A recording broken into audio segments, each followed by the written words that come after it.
And I know one of the things that attracts problems for some of us,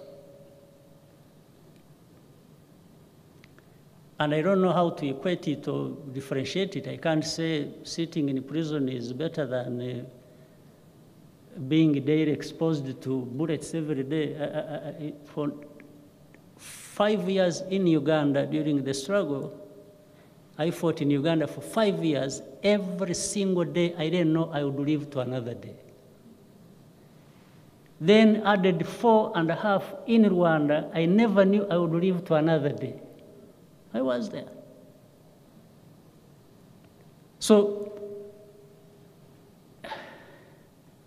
I could have been in a prison here, hoping that I would see another day, depending on somebody to have mercy on me, or if he doesn't give an order that I get killed the next day. But that is different. So because for us, we've lived a life where either you are shooting or being shot at every single day. Every single day, it's a firefight. Well, that's not cool. It doesn't sound normal that you would hold a gun and shoot people for your freedom. People don't. I can understand journalists, I can understand human rights groups, for them, it's some way that is not normal or natural that you preserve life and promote it. No, I did that by shooting, firing guns, and being fired at every single day of 9.5 years. 5 in Uganda, 4.5 here. I could have died on the first day, and that would have been maybe a better story to write about, or it wouldn't have been a story at all.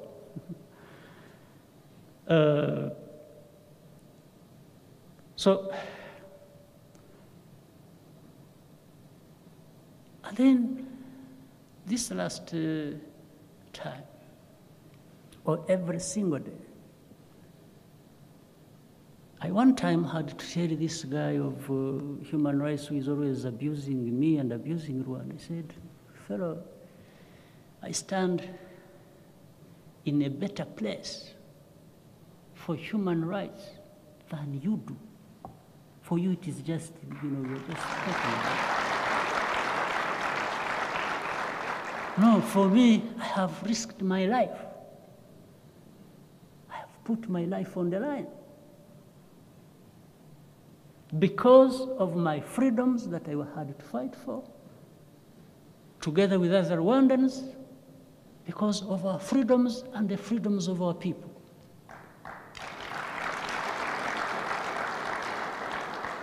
I cannot have these fellows who just,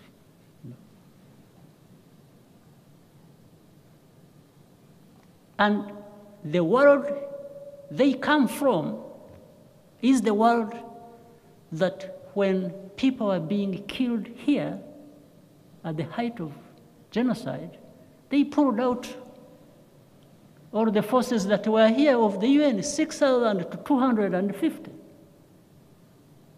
And then you tell me you care about people's lives?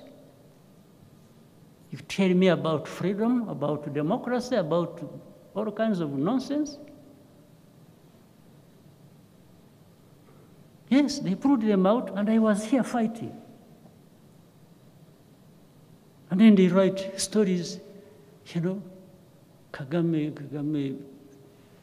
a violator of human rights, or dictating to who? These Rwandans, you can ask them. Leaders here, ask your own people you come from. First of all, if they hadn't been the ones to ask me to stay longer, I was happy, I was ready to go home. I have a home. I have a home now, I have Rwanda. I fought for it.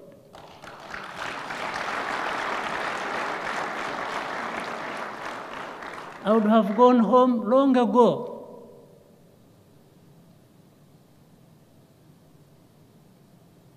Because I have a home and I have a conscience.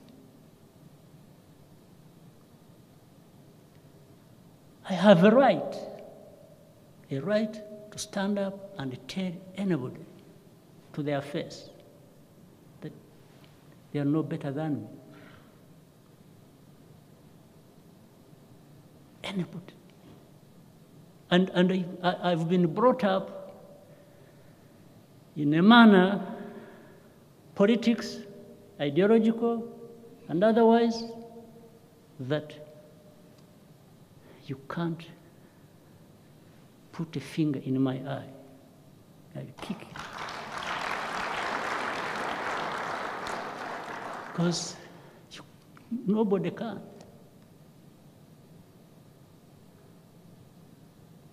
Yes. Now that I even have a base, a home, from which I can fight, I'll fight you.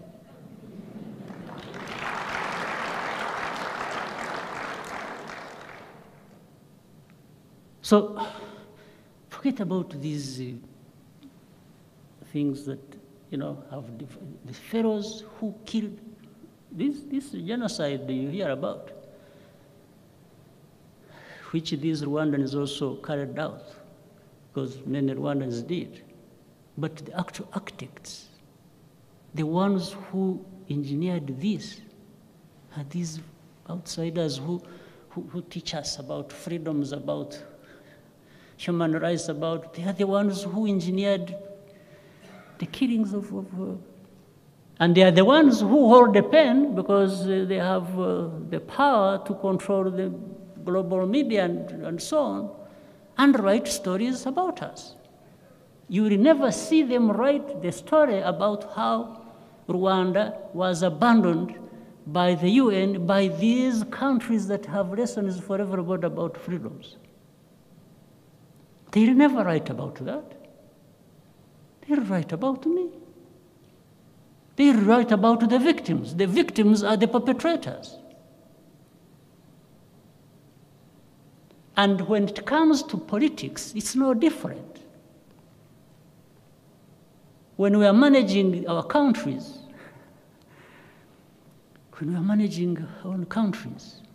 they are there hovering over us, telling people, what they are doing is wrong, they should be doing that, they should be doing that, but you're hovering over me, telling me what to do. What did you leave behind for me to clean up?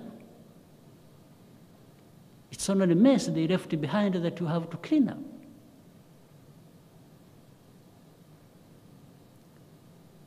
And then left us also with fellow Rwandans whom they had almost dehumanized, crushed beyond being people who can stand up and believe in themselves and say, we can get ourselves out of here, until they have